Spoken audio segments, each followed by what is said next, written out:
Simultaneous linear differential equations 2 times d square x by dt square minus dy by dt minus 4x equals 2t, and the second differential equation is 2 times dx by dt plus 4 times dy by dt minus 3y equals 0. When you make use of the differential operator capital D equals d by dt, we can replace d square x by dt square using capital D square operator on x. dy by dt can be replaced by capital Dy. Dx by dt can be replaced by capital Dx. Therefore, we have the first equation can be written as equation 1 and the second equation can be rewritten as equation 2 respectively. When we have equation 1 throughout operated using the operator 4d minus 3 and equation 2 is operated throughout using the operator capital D, we will obtain two new equations, equation 3 and equation 4 respectively. When you perform equation 3 plus equation 4, we have the dependent variable y gets eliminated.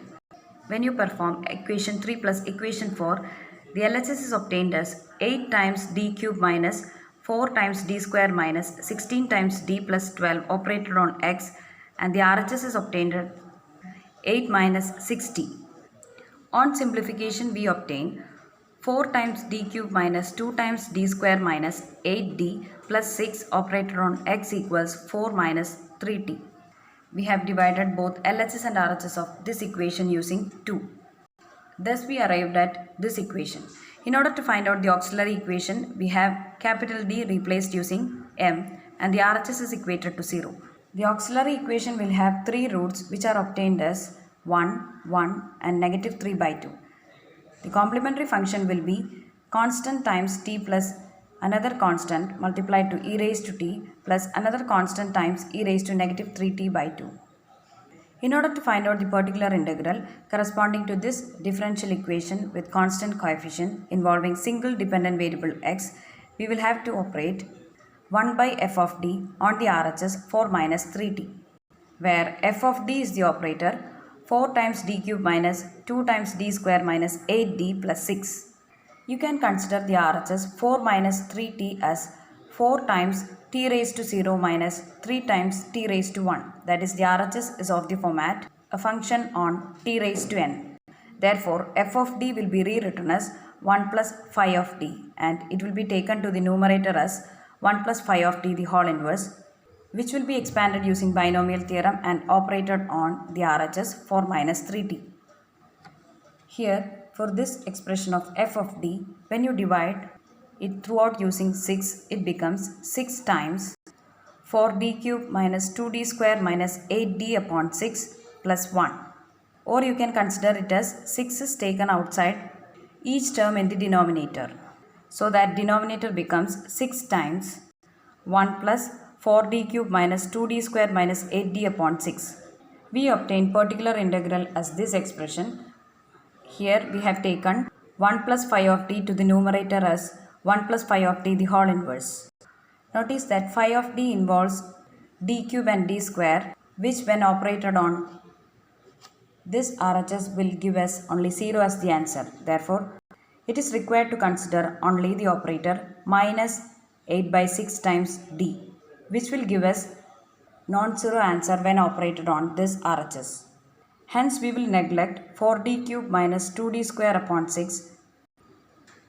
Non-zero solution or non-zero terms will be obtained when 1 minus 8d upon 6 the whole raised to minus 1 operates on 4 minus 3t. We have 1 minus x the whole inverse is equivalent to 1 plus x square plus etc. Therefore, 1 minus 8d by 6 the whole inverse is equivalent to 1 plus 8d by 6 plus 8d by 6 the whole square plus etc. But this operator with power 2 will again yield us only 0 as the answer. Therefore, we have to consider only till this term. That is, the first two terms of this expansion required to be considered, which will give us non-zero answers. Therefore, we have particular integral equals 1 by 6 term 1 plus 8d by 6 operated on 4 minus 3t. 1 gets multiplied to 4 minus 3t by usual multiplication. We have 8 by 6 times derivative of 4 minus 3t to be evaluated, which will give us 8 by 6 times minus 3, which equals minus 4. We have derivative of 4 minus 3t will be 0 minus 3 When 8 by 6 get multiplied to minus 3, we will get minus 4 as the answer. Therefore, we have pi equals 1 by 6 times 4 minus 3t minus 4, which becomes negative t by 2. Therefore, the solution corresponding to the differential equation will give us x equals e raised to t times c1 plus c2t plus c3 times e raised to negative 3t by 2 minus t by 2, which will be the sum of complementary function as well as particular integral. Now we wish to eliminate term containing dy by dt between equations 1 and 2. For that, we will multiply equation 1 using 4. That is, equation 1 will be throughout multiplied using 4. So that we will get the new equation which is notated as equation 5. After that, we will add up equations 2 and equations 5 to obtain an equation independent of term dy by dt. When equation 1 is multiplied throughout using 4, we arrive at this equation 5. Now we perform equation 2 plus equation 5 to eliminate terms containing dy by dt, which will give us this equation. From this equation, we will obtain an expression for y, which is given by equation 6. Our objective is to find out solution corresponding to the dependent variable y with the help of already obtained solution corresponding to the dependent variable x. Recall that this is the solution of x, from which we can extract the expressions for dx by dt as well as d square x by dt square. In equation 6, when you substitute for dx by dt, d square x by dt square and x, using these three expressions, we will get from equation 6 the solution corresponding to y. Thus we arrive at the desired solutions corresponding to two dependent variables x and y respectively.